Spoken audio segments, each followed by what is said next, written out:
जो लोग बहुत लंबे समय तक सेक्सुअली एक्टिव नहीं हो पाते हैं, जो मेल हैं, उनमें चांसेस होते हैं आगे चलकर प्रोस्टेट कैंसर होने के। कि जो एक्सेसिव मास्टरबेशन करते हैं उनमें प्रोस्टेट कैंसर का रिस्क रहता Sexual activity, masturbation, increased sex, less sex, prostate cancer. है। Yes, उल्टा जरूर है कि if there is overactive, मतलब if you are a regular sexual active, that may have some protection in the prostate health.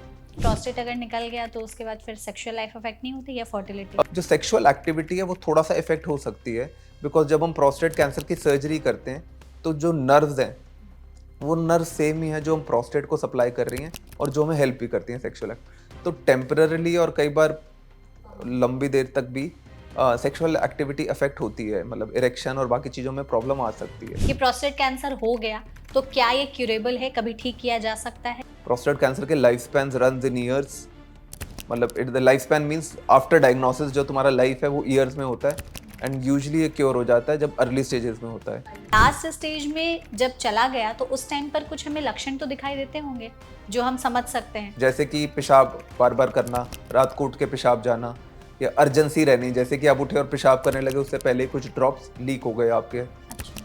But कुछ symptom जैसे कि पेशाब में खून आना, वो थोड़ा सा हमारे लिए एक डेंजरस साइन हो जाता है कि हम उसको इन्वेस्टिगेट करें, उसके लिए हमें लाइटली नहीं लेना चाहिए। प्रोस्टेट कैंसर की स्क्रीनिंग के लिए टेस्ट कौन से कराते रहना चाहिए? पीएसए एक्चुअली हमेशा कंबाइन होता है इंटरनल एग्जामिनेशन के साथ, जिसको हम कहते हैं कि डीआरई, वो टेक्निकल टर्म है डीआरई। उसमें generally it is again an office procedure, आप अपने यूरोलॉजिस्ट या ऑन्कोलॉजिस्ट या सर्जन के पास जाते हो, तो वो जो है फिंगर से इंटरनल एग्जामिनेशन करके प्रोस्टेट की फील और उसको देखते हैं कि प्रोस्टेट का साइज कितना बड़ा है, वो हमें हार्ड लग रहा है या नहीं लग रहा है, यहाँ पे वहाँ पे कोई ग्रोथ फील हो रही है नहीं हो रही। तो ये दोनों टेस्ट कंबाइंड चलते हैं, पीएसए एंड एग्जामिनेशन। तो अगर किसी को एक मोटा मोटी समझना हो कि प्रोस्टेट कैंसर हो गया तो अब उनके पास कितनी जिंदगी बची है? 90 to 95% ऑफ द पेशेंट जो है सर्वाइव करेंगे स्टेज 1 प्रोस्टेट कैंसर के। Stage 2 prostate cancer will say 80%। But जहां हम कहते हैं कि हम प्रोस्टेट कैंसर को नहीं ट्रीट कर सकते, दैट इज फोर्थ स्टेज और it is an advance stage. Prostate cancer अगर हो गया किसी को तो फिर उसका ट्रीटमेंट कैसे होता है? जब प्रोस्टेट अर्ली होता है, बिल्कुल T1 होता है, और जो प्रोस्टेट कैंसर है वो प्रोस्टेट के कैप्सूल के अंदर ही है, कहीं और स्प्रेड नहीं है ये, तो हम प्रेफर करते हैं सर्जरी के लिए। बट रेडियोथेरेपी भी एक इक्वल मोडालिटी है जो कि यूज हो सकती है। तो बट सर्जरी दोनों में क्या के प्रोस्टेट निकाल दिया जाता है? हाँ, प्रोस्टेट निकाला जाता है, उसके आसपास के लिम्फ और ग्लैंड्स निकाले जाते हैं। तो जो प्रोस्टेट की रेडिएशन के अलावा वो रेडियोथेरेपी जो है स्पिल ओवर होके पेशाब की थैली या यूरिनरी ब्लैडर में भी जाती है, तो उसके कारण जो है ना यूरिन की फ्रीक्वेंसी, यूरिन के कंट्रोल, हाँ, बार बार यूरिन की फ्रीक्वेंसी बढ़ना, यूरिन का कंट्रोल इतना एडिक्वेट नहीं रहना। रूटीन में जैसे अगर आप 700-800 ml यूरिन रिटेन कर रहे हैं तो वो फिर 200-300 ml ही रिटेन हो पाते हैं। अच्छा। और ये लॉन्ग टर्म भी रह सकते हैं।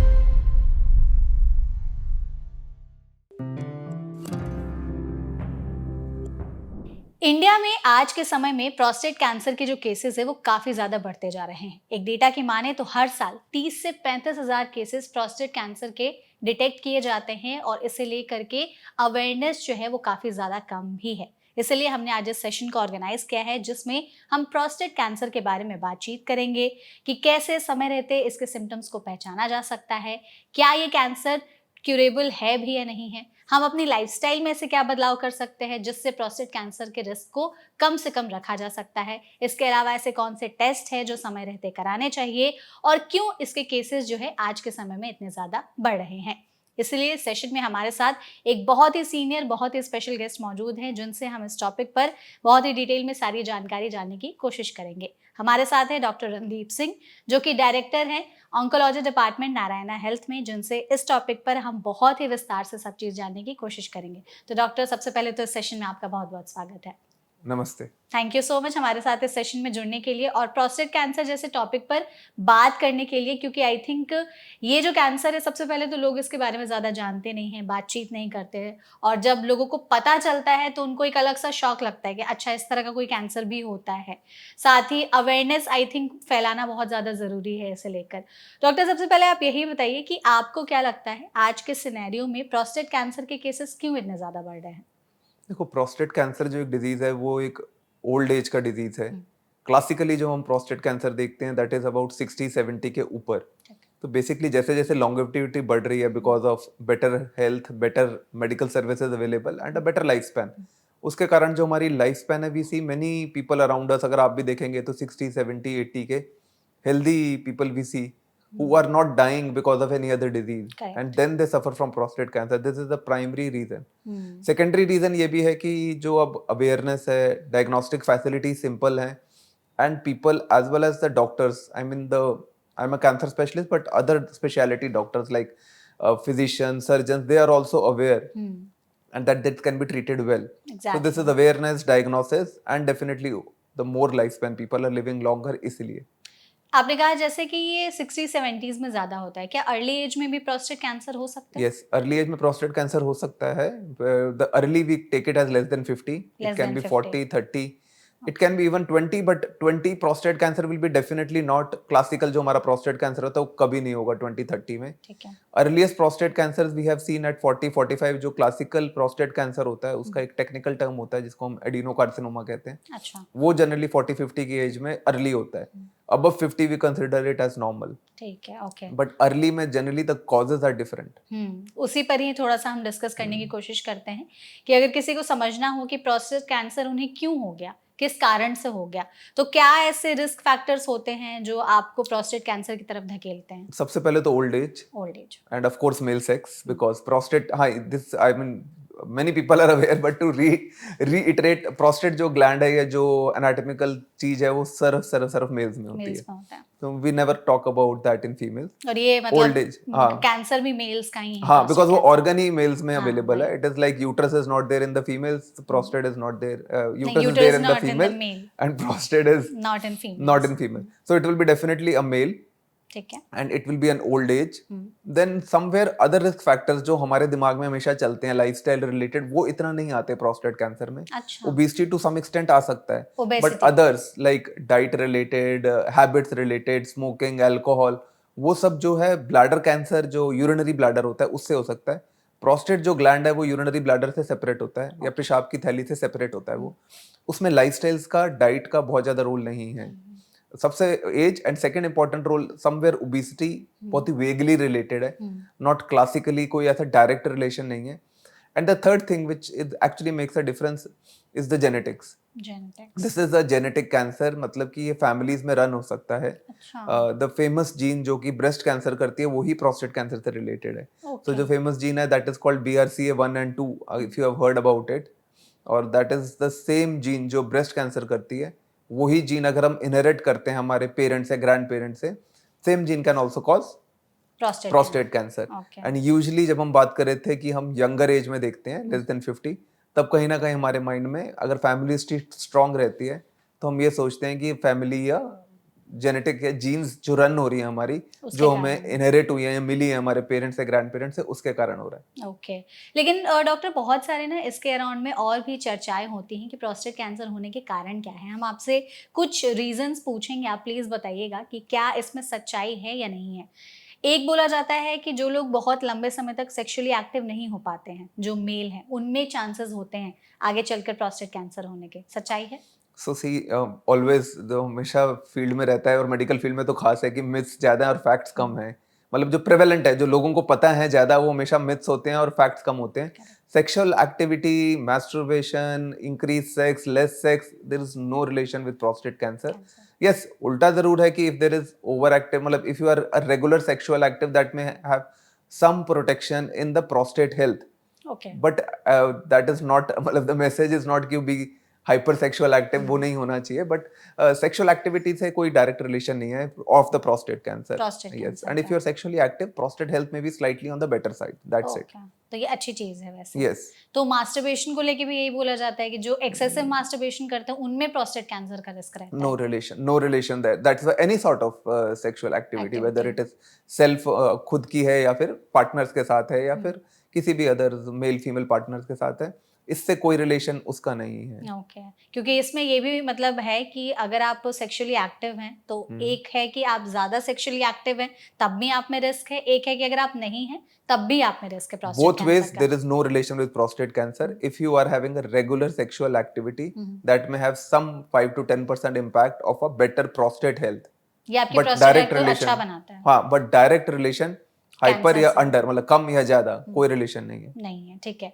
ये भी है कि बहुत ज़्यादा जिनकी सिटिंग जॉब्स होती हैं, जो लोग बैठ कर के ज़्यादातर काम करते हैं, 9 टू 5 जॉब वर्कर्स हो गए, ट्रक ड्राइवर्स हो गए, नॉर्मल जो भी ड्राइवर्स वगैरह होते हैं। सेडेंटरी, मतलब जिसको हाँ, हम कहते हैं। तो उनमें भी प्रोस्टेट कैंसर का रिस्क होता है क्योंकि इवेंचुअली उनका जो प्रेशर है प्रोस्टेट पर वो ज़्यादा रहता है बाकियों के नहीं, कंपैरिजन में। This is also myth, myth. But it is good, our job is this only कि हम लोग फैक्ट्स तो फैक्ट्स हैं, बट मिथ्स को हटाना ज्यादा जरूरी है सोसाइटी में। तो दिस इसमें इज भी कोई प्योरली अ रिलेशन मिथ, हाँ जी, मिथ है। Purely a myth, okay. मिथ्या स्मोकिंग। है अगर आप कहें तो। हाँ, हाँ ओके। हाँ। स्मोकिंग जो मेन ज़्यादा करते हैं, उनमें भी चांसेस आगे चल के प्रोस्टेट सो कैंसर होने का? Smoking has relation to very close structure, जो प्रोस्टेट कैंसर के साथ क्लोज स्ट्रक्चर है, जिसको हम कहते हैं कि urinary bladder. So there are two things जो हमें समझनी पड़ेंगी। यूरिनरी ब्लैडर इज जो पेशाब की थैली है, वहां पे यूरिन इकट्ठा होता है और यूरिन एक्सक्रीट हो जाता है, निकल जाता है। उसमें कहीं भी प्रोस्टेट कैंसर का रिलेशन नहीं है। यूरिन ब्लैडर जहां खत्म होता है, उसके just neck of the bladder पे, जहां ब्लैडर खत्म हो रहा होता है, वहां पे एक ग्लैंड आता है prostate cancer. Smoking and other risk features जो हैं हमारे, alcohol smoking can cause increase risk. Bladder cancer. अच्छा, ओके। बट प्रोस्टेट, जो कि आज का हमारा मेन मुद्दा है, to stick to prostate cancer, there is no relation direct, ठीक है। Indirect, no relation to smoking and alcohol. Alcohol, okay. Red meat का जो लोग ज़्यादा कंजप्शन करते हैं, क्या उनमें होता है प्रोस्टेट कैंसर का रिस्क? अगेन डाइट से कोई रिलेशन नहीं है, but red meat as such can cause increase incidence of other cancer, other जैसे कैंसर्स। कि breast and colon cancers. Okay, इसका जो है रिस्क बढ़ा हाँ, सकते बट हैं। Not prostate. नॉट प्रोस्टेट, ठीक है। तो ये आई थिंक हमने रिस्क फैक्टर्स पर अभी जितनी बातचीत की है, इसमें सबसे बड़ा सवाल लोगों का यही आता है कि प्रोस्टेट कैंसर हो गया तो क्या ये क्यूरेबल है, कभी ठीक किया जा सकता है, या बाकी कैंसर की तरह इसका भी ट्रीटमेंट बहुत लंबा चलता है? सी रेदर प्रोस्टेट कैंसर जो है ना, वो उल्टा है बाकी कैंसर से। ये यूजुअली लो ग्रेड कैंसर रहता है। ओके।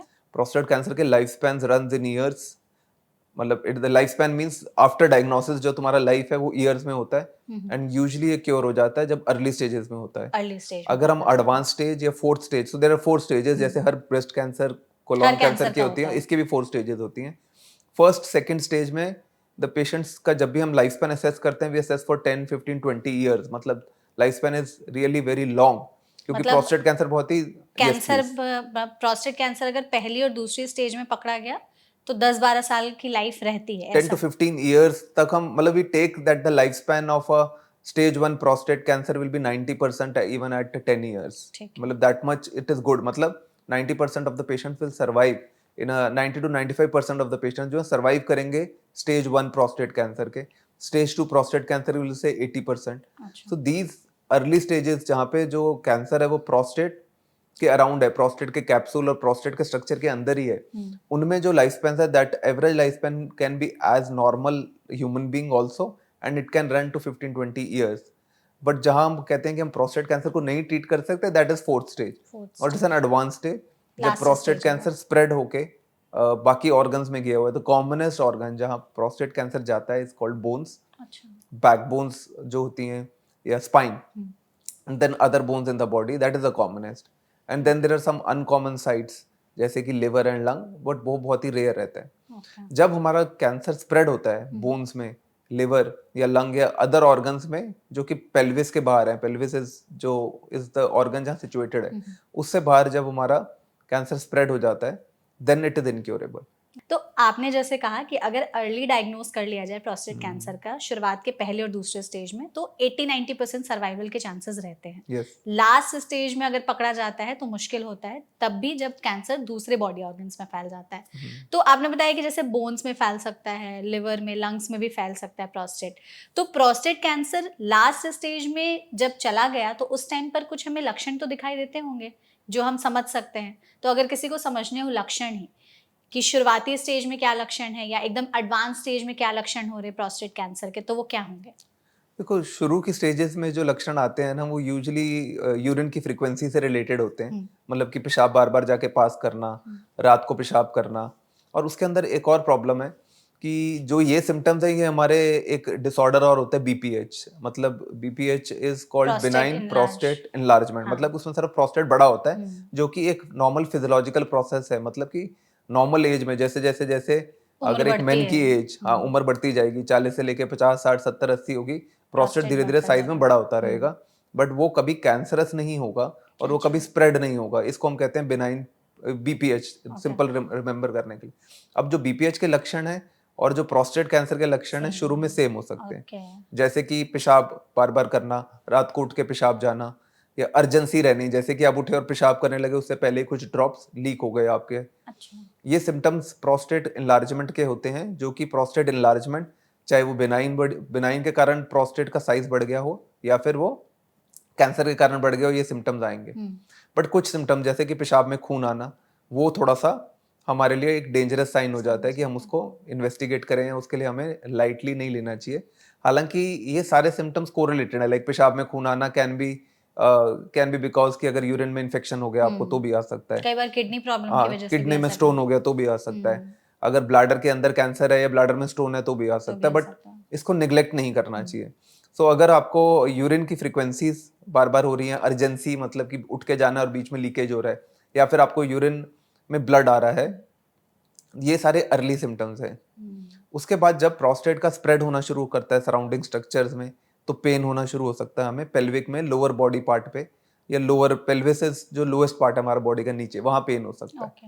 एडवांस स्टेजेस में जब ये स्प्रेड होना शुरू हो जाता है, तो कॉमनेस जैसे मैंने आपको बताया कि हड्डियों में या स्पाइन में जाके स्प्रेड होता है ना। जब ये स्पाइन में स्प्रेड होता है, और ये एक्चुअली अनफॉर्चुनेटली एक कॉमन प्रेजेंटेशन है जिससे पेशेंट्स आते हैं, वो बैक एक के साथ आते हैं। और बैक एक जो है वो ओल्ड एज में रहती है, बिकॉज ओल्ड एज में हमारे बोन डिसऑर्डर्स भी होते हैं, तो उसके साथ यूजली वो बैक एक निग्लेक्ट होती रहती है। वो ऑर्थोपेडिशियन को दिखाते हैं स्पाइन को, बिकॉज ये नहीं है कि we are not blaming, but कोई अपफ्रंट सस्पेक्ट नहीं करता कि सीधे प्रोस्टेट कैंसर हाँ, की तरफ ही चेक होता कर क्या है लेते जब ये प्रोस्टेट कैंसर हड्डियों में स्प्रेड होता है तो वो हड्डी की डैमेज करता है। अच्छा। ठीक है, बिकॉज कैंसर के ग्रोथ, जब सेल्स वहाँ ग्रोथ होते हैं तो वो बोन्स को वीक करते हैं, उनको जो है दे फ्रैक्चर्स हो सकते हैं, वहाँ पे स्पाइन के अराउंड कुछ collection soft tissue tumour formation हो सकता है वहाँ पे।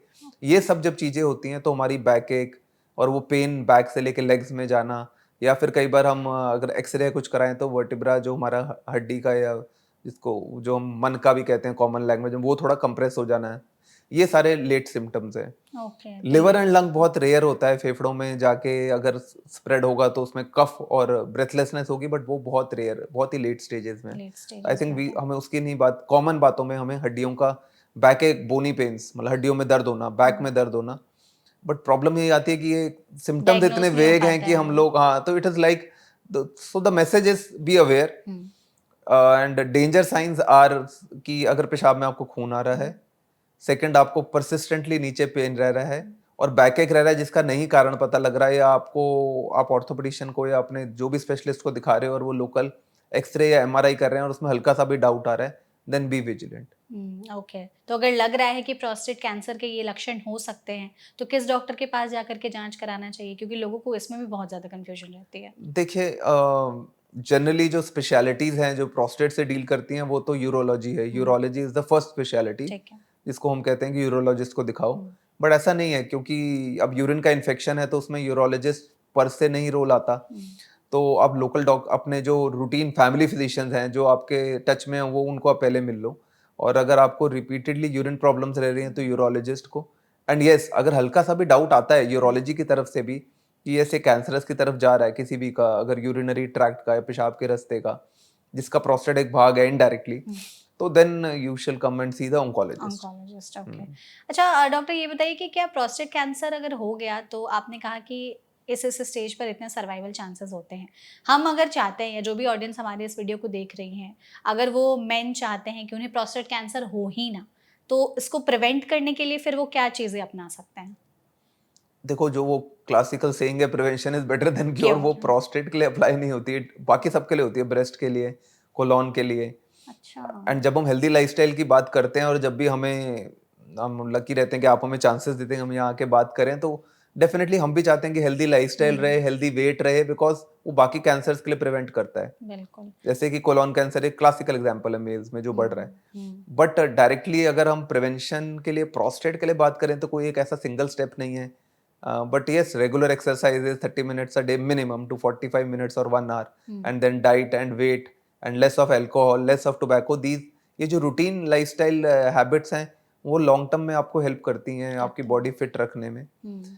एंड प्रोस्टेट के लिए स्पेसिफिकली अगर मेरे को कुछ एक या दो चीजें बतानी हो वो नहीं है मेरे पास बताने के लिए कि जो अवॉइड कर सके। नहीं है वैसा, एंड अगर होना तभी होगा तो हो ही जाएगा। यस एंड तभी प्रोस्टेट कैंसर की स्क्रीनिंग का रोल आता है। हम्म, तभी हम स्क्रीनिंग्स की बात करते बात हैं करते हैं, बिल्कुल उसी के कि बारे में अभी नॉर्मल हम में बात हाँ भी जी। करेंगे। एग्जैक्टली प्रोस्टेट कैंसर की स्क्रीनिंग के लिए टेस्ट कौन से कराते रहने चाहिए, किस एज के बाद कराते रहने चाहिए, ये आई थिंक ज्यादा सो जरूरी है। स्क्रीनिंग पहले समझना है कि काफी लोग ये समझते हैं कि मेरे को तो कोई प्रॉब्लम नहीं है तो मैं स्क्रीनिंग क्यों कराऊं। कराऊंगा। तो स्क्रीनिंग वर्ड जो यूज होता है मेडिकल लैंग्वेज में वो उन लोगों के लिए होता है जो कि नॉर्मल है, हेल्दी है। हम्म, मतलब कोई भी नॉर्मल हेल्दी मेल उसी में स्क्रीनिंग होगा। जिसको पहले ही हो गया प्रॉब्लम तो उसमें कभी उस वर्ड हम स्क्रीनिंग नहीं यूज नहीं यूज करते। करते हैं, हाँ। और स्क्रीनिंग में दो टेस्ट यूज होते हैं।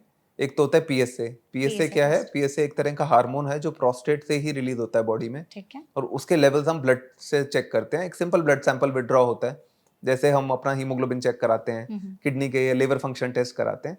तो सिमिलरली हमारा एक सिंपल ब्लड टेस्ट जाता है लैब में। तो ये ब्लड टेस्ट कहाँ से, प्रोस्टेट से लिया जाता है या नहीं, फिर blood normal? Test, blood normal जो टेस्ट ब्लड टेस्ट नॉर्मल होता ब्लड है, से ओके। टेस्ट जाता है। And then it is done routinely in many labs. Many ठीक है। मतलब कोई ऐसा स्पेसिफिक नहीं है।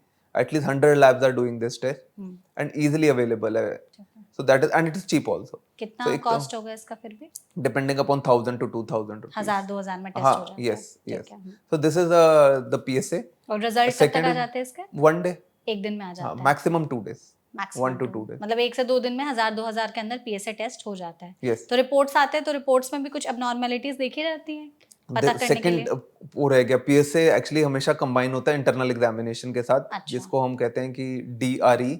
वो टेक्निकल डीआरई, टर्म है डीआरई। हाँ, उसमें generally it is again an office procedure. आप ठीक अपने है। यूरोलॉजिस्ट या ऑन्कोलॉजिस्ट या सर्जन के पास जाते हो हम्म, तो वो जो है फिंगर से इंटरनल एग्जामिनेशन करके प्रोस्टेट की फील और उसको देखते हैं कि प्रोस्टेट का साइज कितना बड़ा है, वो हमें हार्ड लग रहा है या नहीं लग रहा है, यहाँ पे वहाँ पे कोई ग्रोथ फील हो रही है नहीं हो रही। अच्छा, ओके। तो ये दोनों टेस्ट कंबाइंड चलते हैं, पीएसए एंड एग्जामिनेशन।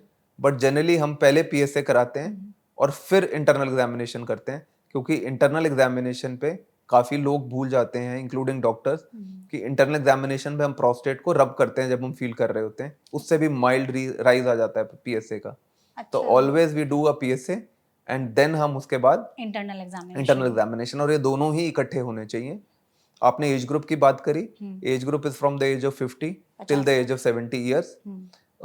काफी सारी सोसाइटीज हैं इंटरनेशनली जो रिकमेंड करती हैं। पहले हम इसको once in a year recommend करते थे बट कुछ सोसाइटीज हैं specially US preventive task force और जो अदर्स हैं उनकी गाइडलाइंस में अब ये रह रहा है कि आप इसको वंस इन 2 years भी करा सकते हैं। तो okay, start at the age of 50 and don't do after 70 के बाद नहीं करना, 50 से पहले नहीं करना। ओके। तो 50 से 70 साल के जो उम्र के लोग हैं उनको एक बार अपना पीएसए टेस्ट, साथ में जो internal once in a examination, year और वंस इन 2 years ठीक है, एंड साल में इंटरनल एक बार एग्जामिनेशन। करा यस। लेना चाहिए, हाँ जी। क्योंकि अर्ली डिटेक्शन हो जाए तो उनके लिए ही बेटर है। हाँ, क्योंकि सिम्टम्स बहुत वेग हैं। जैसे हमने अभी बात करी 5-7 मिनट पहले कि सिम्टम्स जो है वेग हैं और सिम्टम्स कंफ्यूज हो रहे हैं यूरिनरी इन्फेक्शन के साथ, बिनाइन प्रोस्टेट इनलार्जमेंट के किडनी साथ, प्रॉब्लम्स के साथ हाँ भी हो बैक जाता है एक्स कई के बार। साथ, ऑस्टियोपोरोसिस जो ओल्ड एज में हमारी हड्डियां वीक हो जाती हैं उससे स्पाइन में बैक एक होती है, डिजेनरेशन होती हैं स्पाइन में, वो सारे कंफ्यूजिंग सिम्टम्स हैं। तो उससे तो बेटर है इसलिए कि कि आप एक बार स्क्रीन टेस्ट करा करके देख लीजिए। तो टेस्ट में आपने वही मेरा वही सवाल होगा कि अगर टेस्ट के रिपोर्ट्स आ जाते हैं तो उसमें फिर क्या पैरामीटर्स देखे जाते हैं कि पता चलता है कि ये देखिए हाँ प्रोस्टेट कैंसर है वी कि नहीं? स्ट्रांगली ना डोंट रिकमेंड कि आप टेस्ट करें। होता क्या है कि ये इंडिया में ओवर द काउंटर आप जाएं आप कहें मेरा पीएसए करा दो हो जाएगा, but it is not that simple. अच्छा, एंड सिंपल मींस कि interpretations are not simple. Okay. What is there कि जाना और टेस्ट कराना इज फाइन। वो तो कुछ भी करा लो, आप जाके अपना एमआरआई प्रोस्टेट भी करा लो तो करा दे हो जाएगा। इंटरप्रिटेशन के लिए you need a doctor. We don't advise because उसके साथ इतनी एंजाइटी और इतने मिस इंटरप्रिटेशंस आती हैं। एंड स्क्रीनिंग हमेशा याद रखनी पड़ती है कि डबल एज स्वॉर्ड होता है कि अगर हमने करा लिया और पीएसए सपोज 5 आ गया और फिर वो जाके नेट पे देखेंगे अरे पीएसए 5 है अब तो मुझे प्रोस्टेट कैंसर हो गया, एंड पूरा जो है घर उल्टा पुल्टा हो जाता है पूरी। So that is why we said that PSA 5 मतलब? पीएसए का कट ऑफ 4 लेते हैं हम। अच्छा, ओके। बट ऐसा नहीं है कि पीएसए 4 के ऊपर है तो 4 से 10 एक रेंज है जिसमें आपको जरूरी नहीं है प्रोस्टेट कैंसर हो। अच्छा, प्रोस्टेट इनलार्जमेंट के कारण भी पीएसए बढ़ सकता है, यूरिन की इन्फेक्शन के कारण पीएसए बढ़ सकता है। सो जो पीएसए की इंटरप्रिटेशन है वो कई बार इतनी टफ होती है कि हम भी कंसल्ट करके आपस में फिर डिसाइड करते हैं कि इनके पीएसए का कैसे रहना है। ओके। तो इसलिए अगर आप टेस्ट कर रहे हैं तो पहले कंसल्ट करिए, डॉक्टर से पहले समझ लीजिए चीजों को कि आप एलिजिबल हैं नहीं है, आपको कराना चाहिए नहीं कराना चाहिए, ताकि जब आपका टेस्ट आए तो डॉक्टर आपको मिले हो तो आपको इतनी टेंशन ना होगी अगर पीएसए 5 या 6 आ गया फॉर एग्जाम्पल आपको यूरिन का इन्फेक्शन है, आप जाते हैं और आप कहते हैं कि मेरा यूरिनरी इन्फेक्शन है, तो पहले डॉक्टर आपका यूरिन का इन्फेक्शन ट्रीट करेगा, फिर कहेगा कि अगर आपको स्क्रीनिंग करानी है तो महीने बाद कराना। और आपको उस वक्त यूरिन इन्फेक्शन हुआ और आपने पीएसए करा लिया और पीएसए आपका 8 या 10 आ गया, तो फिर तो फिर आपका सारा वो प्रोसेस स्टार्ट हो जाएगा, एमआरआई, बायोप्सीज, और फिर पेशेंट्स को लगता है अरे यार हमने क्यों करा लिया पीएसए, या हमें उस डॉक्टर ने कहा था, या हमें इस पॉडकास्ट में कहा था कि आपने पीएसए कराना है, तो हमने तो करा लिया और देखो हमारा तो जी ये हो गया, हमारा इतना सारा हो गया। तो ऑलवेज डू कंसल्ट बिफोर, उसके बाद देन इन्फॉर्म्ड वे में तरीके से समझ के फिर टेस्ट कराओ, ताकि उसकी इंटरप्रिटेशन के लिए आप रेडी रहें। बिल्कुल। तो पीएसए टेस्ट पर आपने जितनी हमें जानकारी दी है वो आई थिंक स्क्रीनिंग में बहुत ज़्यादा हेल्प करेगी लोगों को कि अर्ली डायग्नोज कर ले प्रोस्टेट कैंसर के। प्रोस्टेट कैंसर अगर हो गया किसी को तो फिर उसका ट्रीटमेंट कैसे होता है? नॉर्मल जो कैंसर की तरह ही होता है, थेरेपीज वगैरह दी जाती हैं, कुछ अलग होता है? हाँ, नॉर्मल कैंसर में स्टेज वाइज ट्रीटमेंट होता है, तो उसी की तरह रहता है, but yes it is not like routine. मतलब प्रोस्टेट कैंसर में अर्ली स्टेज में बात करते हैं, स्टेज 1 स्टेज 2 में जनरली हम जो स्टेज लेके चलते हैं वो हम प्राइमरी ट्यूमर साइज से लेके चलते हैं, जिसको हम टी कहते हैं। टी इज फॉर ट्यूमर, ये इंटरनेशनली वर्ड यूज होता है, T1, T2, T3, T4, ये इंटरनेशनल एक क्लासिफिकेशन है। जब भी फर्स्ट या सेकंड स्टेज है, T1 या T2 है, मतलब उसमें जनरली हम फर्स्ट सर्जरी वर्सेस रेडियोथेरेपी का हमेशा एक डिबेट रहता है, हमेशा एक वो रहती है कि हम जैसे हम लोग मेडिकल ऑन्कोलॉजिस्ट हैं, वी ट्रीट बाय मेडिसिन, तो हम लोग ये कहते हैं पेशेंट को कि आप दोनों डॉक्टर्स को मिलकर समझो, सर्जरी वाले डॉक्टर का सर्जिकल एस्पेक्ट समझो, रेडिएशन या रेडियोथेरेपी वाले डॉक्टर का उनका एस्पेक्ट समझिए। नाउ जनरली यंगर एज जो पेशेंट होता है, जब प्रोस्टेट अर्ली होता है, बिल्कुल T1 होता है, और जो प्रोस्टेट कैंसर है वो प्रोस्टेट के कैप्सूल के अंदर ही है, कहीं और स्प्रेड नहीं है ये, तो हम प्रेफर करते हैं सर्जरी के लिए, बट रेडियोथेरेपी भी एक इक्वल मोडालिटी है जो कि यूज हो सकती है। तो सर्जरी में क्या प्रोस्टेट निकाल दिया जाता है? हाँ, प्रोस्टेट निकाला जाता है, उसके आसपास के लिम्फ और ग्लैंड्स निकाले जाते हैं। अच्छा। ठीक है। एंड प्रोस्टेट यूरिनरी ब्लैडर के रास्ते को तंग नहीं करता, यूरिन का रास्ता अलग चल रहा होता है, प्रोस्टेट यूरिन के रास्ते के राउंड होता है। ओके। तो प्रोस्टेट अगर निकल गया तो उसके बाद फिर सेक्सुअल लाइफ अफेक्ट नहीं होती या फर्टिलिटी? फर्टिलिटी अफेक्ट नहीं होती, और फर्टिलिटी इतना यूजुअली इतना मैटर नहीं रहता, बिकॉज आई टोल्ड यू कि जो ओल्ड एज, हाँ, जो डायग्नोसिस है वो हमारा 60-70 है, बहुत कम, हम मतलब 50 से नीचे तो हम ये कह देते हैं कि ये यंग प्रोस्टेट है, कुछ और अब नॉर्मेलिटी है। तो जनरली 60 तक I think most of the people are settled with their family. So fertility is the capacity to reproduce, वो हमारा क्वेश्चन इतना रहता नहीं है। But the second part is, so there are two part to the your question, अगर मैं इसको divide करूं, एक is the ability to have sex and second is ability to reproduce. तो जो सेक्सुअल एक्टिविटी है वो थोड़ा सा इफेक्ट हो सकती है, बिकॉज जब हम प्रोस्टेट कैंसर की सर्जरी करते हैं तो जो नर्व्स हैं वो नर्व सेम ही है जो हम प्रोस्टेट को सप्लाई कर रही हैं और जो हमें हेल्प भी करती हैं सेक्सुअल एक्ट। तो टेम्पररीली और कई बार लंबी देर तक भी सेक्सुअल एक्टिविटी अफेक्ट होती है, मतलब इरेक्शन और बाकी चीजों में प्रॉब्लम आ सकती है। That is the ability to have sex. Second is कि आगे बच्चे करने की क्षमता, वो अफेक्ट नहीं होती, और वो हमारे लिए ज्यादा कंसर्न रहता भी नहीं क्योंकि ओल्ड एज में, बट फर्स्ट वाला कंसर्न हमारा रहता है। ओके। तो ऐसे में पेशेंट जब आपके पास इस तरह का कंसर्न लेकर के आते हैं तो फिर आप लोग उनको क्या समझाते हैं, बताते हैं? ये सारी चीजें पहले ही डिस्कस होती हैं, दैट्स व्हाई सेड कि जब हम अर्ली स्टेज में सर्जरी और रेडियोथेरेपी की बात कर रहे होते हैं तो दोनों की कॉम्प्लिकेशंस और दोनों के side effects early and long term are different. तो they have to go and understand कि अगर हम सर्जरी कराते हैं तो हमारे क्या साइड इफेक्ट्स रह सकते हैं, रेडियोथेरेपी के भी अपने साइड इफेक्ट्स हैं। रेडियोथेरेपी जो है, रेडियोथेरेपी जब हम देते हैं तो वो यूरिनरी ब्लैडर को इरिटेट करती है, क्योंकि रेडियोथेरेपी प्रोस्टेट और रेडिएशन बिल्कुल, प्रोस्टेट एंड यूरिनरी ब्लैडर दोनों आपस में ऑलमोस्ट चिपके हुए होते हैं। तो फिर क्या दिक्कतें आने लगती हैं जब हम प्रोस्टेट में रेडिएशन देते हैं तो जो प्रोस्टेट की रेडिएशन के अलावा वो रेडियोथेरेपी जो है स्पिल ओवर होके पेशाब की थैली या यूरिनरी ब्लैडर में भी जाती है, तो उसके कारण जो है ना यूरिन की फ्रीक्वेंसी, यूरिन के कंट्रोल, हाँ, बार बार यूरिन की फ्रीक्वेंसी बढ़ना, यूरिन का कंट्रोल इतना एडिक्वेट नहीं रहना। रूटीन में जैसे अगर आप 700-800 ml यूरिन रूटीन कर रहे हैं तो वो फिर 200-300 ml ही रूटीन हो पाते हैं। अच्छा। और ये लॉन्ग टर्म भी रह सकती हैं। So both the things have side effects. तभी हमें ये देखना पड़ता है कि पेशेंट कितना यंग है, कितना मोटिवेटेड है, ट्यूमर साइज कैसा है, ट्यूमर की ग्रोथ कैसे हो रही है, वो जेनेटिक ओरिजिन का ट्यूमर है या नहीं है, ट्यूमर के अंदर सिर्फ वो प्रोस्टेट के अंदर ही है और प्रोस्टेट के अंदर है और प्रोस्टेट के बाहर, अगर मतलब प्रोस्टेट के बाहर भी जा सकता है बट और ऑर्गन्स में नहीं जा सकता, प्रोस्टेट के कैप्सूल के अराउंड ही इन्वॉल्व है। तो तो सिर्फ प्रोस्टेट है और प्रोस्टेट के कैप्सूल और आसपास के ग्लैंड्स को इन्वॉल्व कर रहा है तो हम रेडियोथेरेपी प्रेफर करते हैं। तो डॉक्टर आपने जैसे बताया कि स्टार्टिंग के जो स्टेजेस होते हैं उसमें आप लोग सर्जरी या रेडियोथेरेपी करते हैं, तो ये तो फर्स्ट और सेकंड स्टेज है। एक चीज और है, रेडियोथेरेपी के साथ हार्मोन थेरेपी भी कंबाइन होती है। हार्मोन हाँ, थेरेपी ये क्या होता है? हार्मोन थेरेपी में कुछ इंजेक्शंस आते हैं। एक प्रोस्टेट कैंसर बहुत ही क्लासिकली सेपरेट चलता है बाकी कैंसर से। प्रोस्टेट कैंसर जो है वो हार्मोन ड्रिवन रहता है, मेल हार्मोन्स टेस्टोस्टेरोन के थ्रू रहता है, उसकी ग्रोथ भी टेस्टोस्टेरोन के थ्रू होती है। तो कुछ इंजेक्शंस देते हैं हम लोग फॉर 2 to 3 इयर्स जब सेकंड या थर्ड स्टेज का ट्यूमर होता है। कहाँ देते हैं injections? Injections are given under the skin या इंट्रामस्कुलर मसल, बटक्स में या मसल के अंदर। अच्छा। वो इंजेक्शंस जो हैं एवरी मंथ, मतलब there are different preparations available, usually 3 monthly या मंथली ये इंजेक्शंस चलते हैं फॉर 2 to 3 इयर्स। हाँ जी, महीने में एक बार या once in 3 months. So different preparations are there. Usually हम वंस इन 3 मंथ्स या वंस इन 6 मंथ्स देते हैं। अच्छा। और ये इंजेक्शन स्किन के नीचे जाता है और एक बार हम इंजेक्शन देते हैं तो वो वर्क करता है 3 to 6 मंथ्स के लिए। अच्छा, तो एंड इसके ये भी कोई साइड इंजेक्शन इफेक्ट्स होते हैं? रेडिएशन के साथ कंबाइन होता है। कोई साइड इफेक्ट्स होते हैं इन इंजेक्शंस के? कि हार्मोन जब हम विड्रॉ करते हैं तो जैसे हम मीनोपॉज कहते हैं फीमेल्स में, मेल्स में भी जब हम हार्मोन विड्रॉ करते हैं तो उनको वही सिम्टम्स आते हैं। वो मतलब अनरिलेटेड से, आई विल एक्सप्लेन यू। सो वापस चलते हैं सेकंड स्टेज थर्ड स्टेज में जब हम रेडियोथेरेपी कंबाइन कर रहे होते हैं और रिस्क कैंसर हमारा हाई रिस्क होता है, तब हम साथ में हार्मोन थेरेपी के इंजेक्शंस देते हैं। ठीक है। ये इंजेक्शंस 2 to 3 इयर्स दिए जाते हैं। And why I am iterating कि जब हम एडवांस स्टेज की बात करेंगे तो ट्रीटमेंट थोड़ा सा डिफरेंट हो जाएगा। जब हम मेल हार्मोन्स को विड्रॉ करते हैं, बेसिकली ये इंजेक्शन मेल हार्मोन्स को वर्क नहीं करने देते। तो उनके अंदर जो है थकावट होना, हॉट फ्लशेस होना, गर्मी लगना, थोड़ी सी पैल्पिटेशंस होना, हल्का सा मेंटल बिहेवियर चेंज होना, सेक्सुअल एक्टिविटी कम होनी या सेक्सुअल डिजायर कम होना, ये सिम्टम्स आते हैं। एंड ये बहुत डिस्टर्बिंग रहते हैं। This we have to face it, we do tell them. और बहुत ही पेशेंट टू पेशेंट है। लाइक अगर आपको पता हो फीमेल्स का menopause is patient to patient, कईयों को पता नहीं लगता कि उनका मेनोपॉज हो गया और दे आर समवेयर लाइक वो कहते हैं हमारे रिवर्स लाइफ स्पैन चल रहा है अभी। तो सेम इज मेल्स का जब हम हार्मोन थेरेपी देते हैं और मेल हार्मोन विड्रॉ होता है, they go through similar mental psychological issues. बहुत चैलेंजिंग नहीं हो जाता उस टाइम पे? Sometimes it is challenging. I had 2 3 patients international from Africa and others.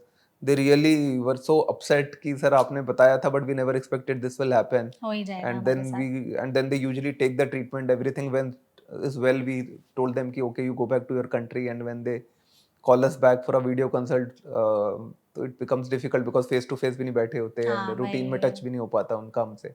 तो उनके साथ थोड़ा सा इशू हो जाता है, चैलेंजिंग हो जाती है Yes. चीज़ें। तो ऐसे में मतलब अगर कोई इस तरह के ट्रीटमेंट से गुजर रहा है प्रोस्टेट कैंसर के, आपने कहा कि बहुत सारे उनके मेंटल प्रॉब्लम्स बढ़ जाती हैं, चैलेंजेस इतने सारे हो जाते हैं। See, there is already a stress of a prostate वही, cancer, exactly. though it is a cancer very अपने slow आप में growing, बहुत स्ट्रेसफुल it's वर्ड है। slow growing cancer, but it's a very slow growing cancer. People live for 10-15 years, but जहाँ word आ जाता है cancer का वैसे स्ट्रेस हो जाता है। वही एग्जैक्टली। एंड देन आपका हार्मोन इम्बैलेंस भी होता है अगर कुछ टाइम के लिए, तो मूड तो स्विंग्स देन वगैरह ये स्विंग्स और सारी वो सब चीज़ें। रहते ही हैं। Yes, that is challenging sometimes. बिल्कुल। तो ये स्टेज 1, 2, 3 ये 3 इसके ट्रीटमेंट अलग अलग है। आपने कहा एडवांस स्टेज में ट्रीटमेंट थोड़ा सा अलग हो जाता है, उसके बारे में बताइए प्रोस्टेट सो कैंसर एडवांस का। स्टेज में हम उसको दो लो रिस्क और हाई रिस्क में डिवाइड करते हैं। ठीक है। एडवांस स्टेज में लोकल थेरेपीज, मतलब जैसे हमने बात करा सर्जरी का जो कि लोकल प्रोस्टेट पे होगी, रेडिएशन भी लोकल प्रोस्टेट में, उनका कोई रोल नहीं है फोर्थ स्टेज कैंसर में। लोकल प्रोस्टेट मतलब? लोकल थेरेपीज आर की जो प्रोस्टेट डायरेक्टेड थेरेपीज हैं वो सर्जरी या रेडियोथेरेपी है। ठीक मतलब सर्जरी सिर्फ प्रोस्टेट ग्लैंड की हो सकती है, रेडियोथेरेपी सिर्फ प्रोस्टेट को दिया जाता दिया है। जाता है। बट जब प्रोस्टेट से ही कैंसर फैल के बोन्स में चला गया या रेयर केसेस उस में एरिया lungs में और जहाँ वो liver में। लोकेटेड है उस एनाटॉमी से बाहर चला गया, तब हम लोग जो है सिर्फ हार्मोन थेरेपी करते हैं लो रिस्क में। ओके। और हाई रिस्क में हार्मोन थेरेपी और कीमोथेरेपी करते हैं। कीमोथेरेपी फिर यहाँ हाँ, इसका रोल आता बट है। मेजॉरिटी ऑफ द जो एडवांस प्रोस्टेट कैंसर हैं वो हार्मोन थेरेपी से मैनेज हो जाते हो हैं। जाते और हार्मोन थेरेपी में वो सेम इंजेक्शन है जो वंस इन 3 मंथ्स या 6 मंथ्स लगता है। बट ये यूजुअली नाउ लाइफ टाइम चलता है अगर हम स्टेज 4 में आ जाते हैं। अच्छा। तभी मैंने उस वक्त आपको वापस हमने इन्फोर्स किया था कि वो 2 इयर्स या 3 इयर्स के लिए लिमिटेड है। वो स्टेज 1 और इसमें 2 जो के लिए है ये। स्टेज 2 3 2, 3 के 1 में लिए। हार्मोन थेरेपी का यूजुअली रोल नहीं ठीक आता। है, 2, 3 के लिए है तो 2-3 साल तक आपको हार्मोन थेरेपी वाले इंजेक्शंस लगेंगे, लेकिन अगर लास्ट स्टेज है यानी स्टेज 4 है तो लाइफ टाइम आपको इंजेक्शंस लगवाने पड़ सकते हैं। यस। तो अगर किसी को एक मोटा-मोटी समझना हो कि प्रोस्टेट कैंसर हो गया तो अब उनके पास कितनी जिंदगी बची है, किस स्टेज के हिसाब That will से? stage wise. Stage 1 will be as normal lifespan as normal people. ठीक है। Stage 2 expected lifespan is around 15 years to 20 years. Stage 3 the lifespan will be around 10 years and stage 4 will be around 3 to 5 years. 3 to 5 years. But ये ना बहुत ही वेग बताया मैंने आपको, क्योंकि बहुत सारे फैक्टर्स हैं कि पेशेंट की एज कैसी है, ग्रेड का ट्यूमर का ग्रेड कैसा है, एक स्कोरिंग होती है ग्लीसन स्कोर, वो स्कोर कैसा है, आपका पीएसए लेवल कैसा है। तो जो फोर्थ स्टेज है उसमें भी लो हाई रिस्क है, जो थर्ड स्टेज और सेकंड स्टेज है उसमें भी रिस्क हैं लो हाई रिस्क। तो उन रिस्क से जो है काफी वेरिएशंस आ जाती हैं लाइफ स्पैन एक्सपेक्टेंसी की। तो अभी तक हमारी जितनी कॉन्वर्सेशन हुई है इसमें मुझे एक और चीज जानना है कि प्रोस्टेट कैंसर का अगर ट्रीटमेंट हो गया तो ट्रीटमेंट के बाद क्या दोबारा फिर से प्रोस्टेट कैंसर आ सकता है? यस, जनरली जो है फर्स्ट स्टेज में हमने बात करी कि वो normal human being normal life span रहता है, उसमें वापस आने के चांसेस आर 1-2% ओनली।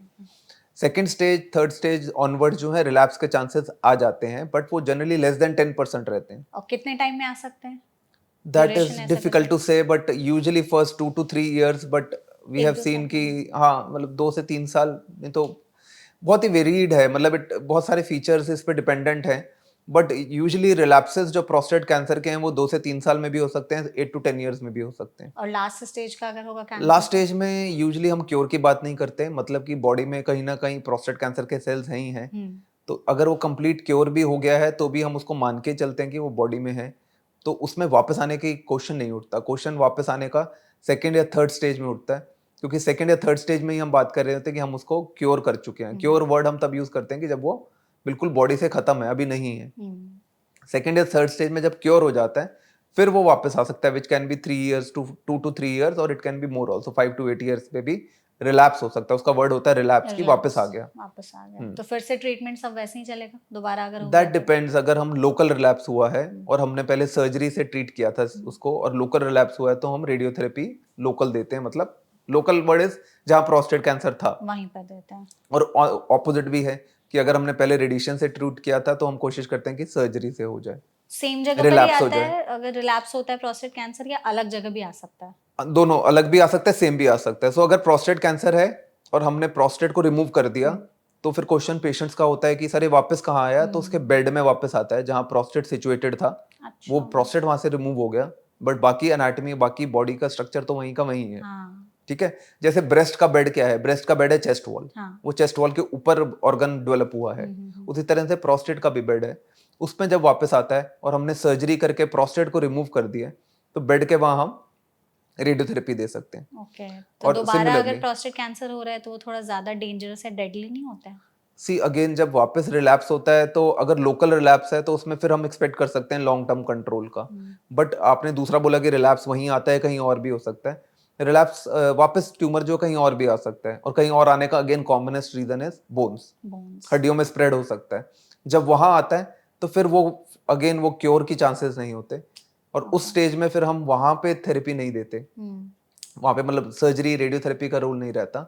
देन फिर हम हार्मोन थेरेपी से स्टार्ट करते हैं, सीधे हार्मोन इंजेक्शन से स्टार्ट करते हैं। और ये इंजेक्शन फिर क्या लाइफ टाइम ही चलेगा या वो 2-3 साल वाला concept? Then it will go life time. अगर वो रिलैप्स हो गया है और वो स्प्रेड भी हो गया है और हड्डियों में या कहीं और ऑर्गन्स में, तो फिर वो लाइफ स्पैन हम लोग हार्मोन थेरेपी देते हैं। ओके। अच्छा डॉक्टर, अगर कोई भी ऑडियंस जो हमारे इस वीडियो को देख रही है वो चाहती हैं, जो भी मेल है, कि उनकी प्रोस्टेट हेल्थ इतनी स्ट्रांग हो जाए कि कैंसर उनको छू भी ना पाए, कुछ ऐसे टिप्स हैं या एडवाइसेस जो उनको हमेशा ध्यान में रखने चाहिए?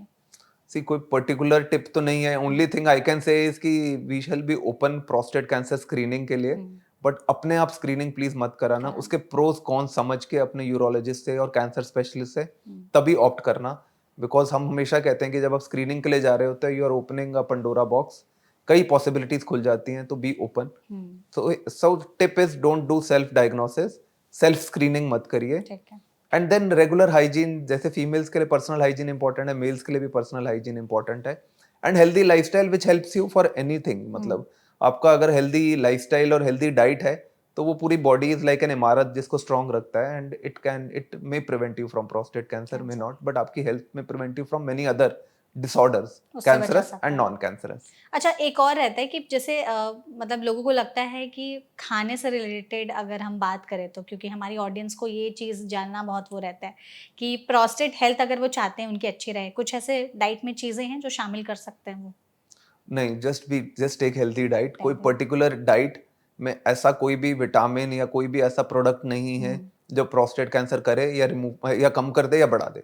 और कुछ ऐसे एक्सरसाइज प्रोस्टेट हेल्थ को बेटर रखने के लिए? नहीं, वैसा भी कुछ नहीं है। नो। ठीक है। तो अभी तक हमने जितनी अभी कॉन्वर्सेशन की है उसमें आई थिंक प्रोस्टेट कैंसर पे हमने ऑलमोस्ट बहुत सारी डिटेल बातचीत कर ली है। हम चाहते हैं कि जाते जाते आप हमारी ऑडियंस को एक बार प्रोस्टेट इनलार्जमेंट और प्रोस्टेट कैंसर के बीच का भी जो डिफरेंस है वो ज़रूर बता दें, क्योंकि अक्सर लोग इन दोनों में भी कंफ्यूज हो जाते हैं। ठीक है।